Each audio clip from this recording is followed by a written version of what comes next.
The NHS isn't separate to the government. Who decides how the NHS, the National Health Service, is structured and funded? The government does.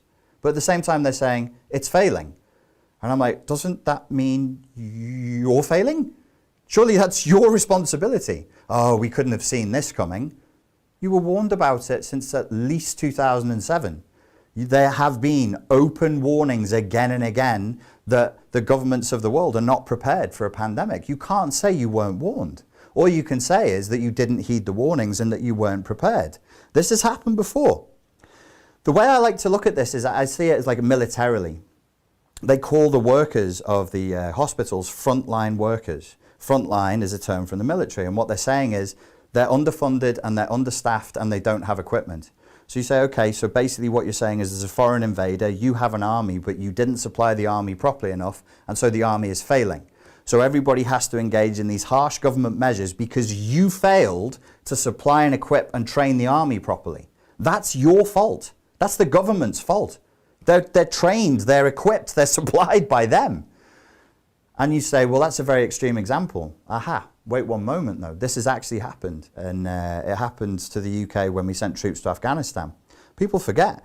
There was a period when I'm going to say 2005, 2006, the British people had to get together and send food to the troops, British troops in Afghanistan.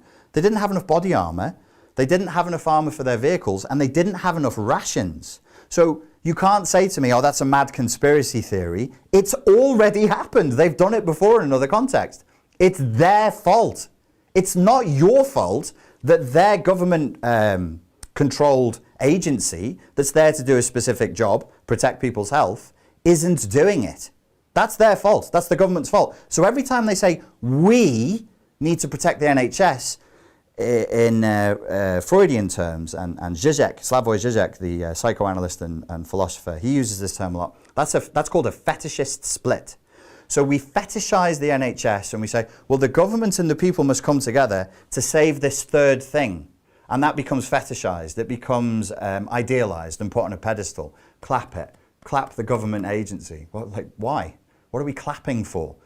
Don't clap them. Give them money. Don't clap them. Give them equipment. If they're underfunded or understaffed, find staff. What's clapping going to do?